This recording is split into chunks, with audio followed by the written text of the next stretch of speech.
नमस्ते बच्चों, एक बार फिर से आपका स्वागत है हमारे इस YouTube चैनल AMI से संपूर्ण ज्ञान पे।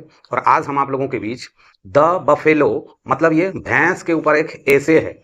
इसमें किस किस तरह के सेंटेंसेस हैं, किस तरह से हम उसका हिंदी मतलब निकालते हैं और इसमें जो शब्द इस्तेमाल किए गए उसका उच्चारण हम कैसे करते हैं, ये आप आज के इस वीडियो में अगर लास्ट तक बने रहेंगे तो सीख जाएंगे। तो क्या है द बफेलो मतलब भैंस। ये क्या है? भैंस है, मतलब भैंस जाति के बारे में जो कुछ भी कहा जाएगा तो ये पूरे भैंस जाति के बारे में बात हो रही है, इसीलिए द लगाया गया है। The buffalo is also a domestic animal, मतलब क्या हो गया कि भैंस इज का मतलब हो गया होता है, या स्त्रीलिंग है तो होती है। ऑल्सो का मतलब भी, और इस आ का मतलब हो गया एक। डोमेस्टिक का मतलब हो गया घरेलू, घरेलू। और जानवर, एनिमल का मतलब हो गया जानवर, जानवर, इसको वर नहीं बोलेंगे, जानवर है, जानवर।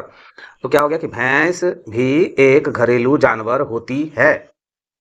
सी has 2 eyes, 2 ears and 4 feet। अब देखिए यहाँ सी का मतलब आप वह जानते हैं, लेकिन इसे हो जाएगा यहाँ पे उसे। और इस हैज का मतलब अब हो जाएगा फिर से देखिए होती है। टू का मतलब दो, आंखें, आंखें, फिर दो कान, और 4 पैर। मतलब क्या हो गया कि उसे 2 आंखें, 2 कान और 4 पैर होती है। She has 2 horn and a long tail. फिर से क्या हो जाएगा देखिए उसे होती है, होती है 2 सींग।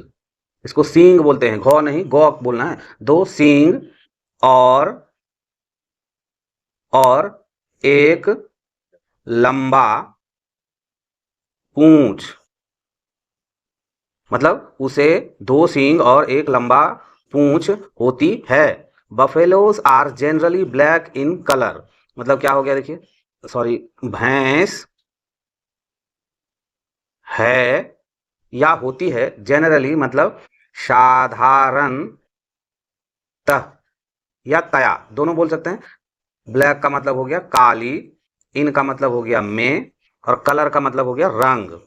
मतलब क्या हो गया कि भैंस साधारणतया रंग में काली होती है, होती है।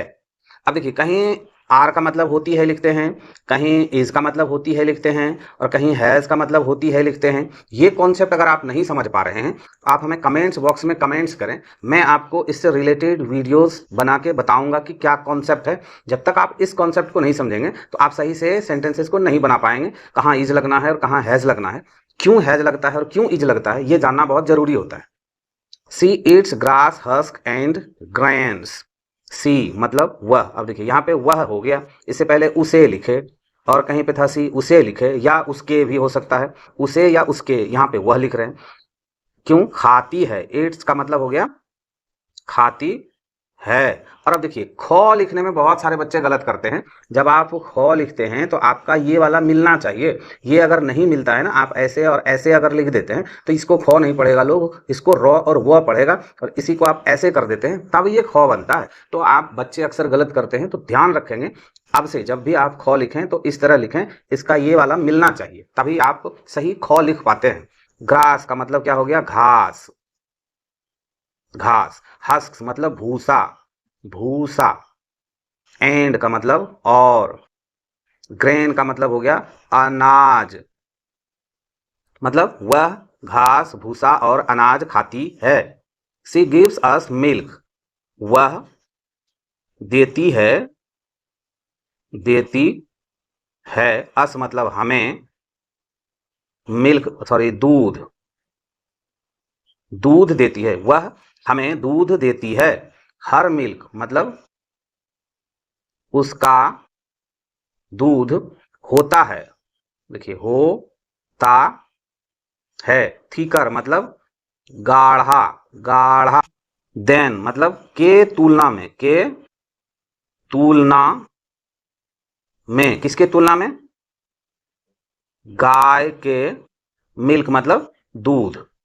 गाय के क्यों लिखे? ये जो अपोस्टॉपी एस लगा है ना, इसका मतलब होता है का। किसी के साथ भी जब अपोस्टॉपी एस लगा के ये वाला जो कोमा देख रहे हैं ना, इसको बोला जाता है अपोस्ट्रोफी एस। तो ये अपोस्ट्रोफी एस जब लगे तो उसका मतलब का हो जाता है। तो गाय के दूध के तुलना में उसका दूध मतलब भैंस का दूध गाढ़ा होता है।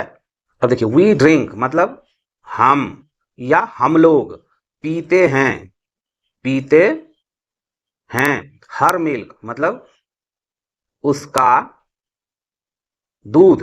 घी मतलब घी खाते हैं। कर्ड मतलब दही खाते हैं। एंड मतलब और। स्वीट्स आर मेड मतलब मिठाइयाँ, इसका मतलब हो गया हैं, और मेड का मतलब हो गया बनाई जाती हैं। तो स्वीट्स आर मेड मतलब मिठाइयाँ बनाई जाती हैं। फ्रॉम का मतलब से, किससे? हर मिल्क मतलब उसके दूध से मिठाइयाँ बनाई जाती हैं। हर डग मतलब उसका गोबर। इज यूज्ड मतलब उपयोग किया जाता है। इसको क्या करेंगे? उपयोग किया जाता, और इस का मतलब हो गया है, मतलब उसका गोबर उपयोग किया जाता है। एज का मतलब हो गया के तौर पर, के तौर पर, किसके तौर पे? फ्यूल मतलब जलावन। यहां लिख देते हैं, चलिए।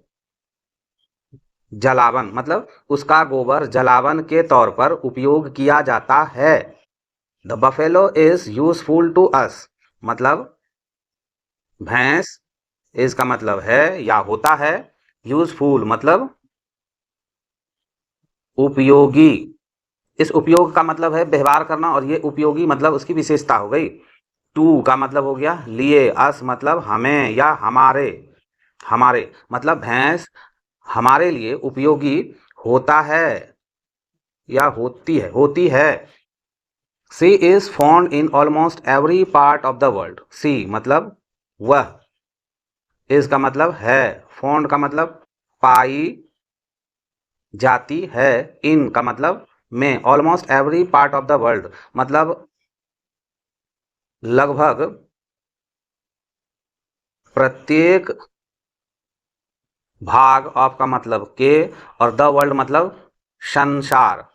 मतलब वह संसार के प्रत्येक भाग, वह संसार के लगभग प्रत्येक भाग में पाई जाती है। तो इस तरह से ये वीडियो क्लास यहाँ पे दी एंड होता है, और मुझे उम्मीद है कि आप इस वीडियो को वॉच करते हुए यहाँ तक आ गए होंगे। चैनल पे पहली बार हो तो सब्सक्राइब करना नहीं भूलेंगे, वीडियो को लाइक जरूर करें, और कमेंट्स करके अपने विचारों को जरूर बताएं। मिलते हैं हम नेक्स्ट क्लास में।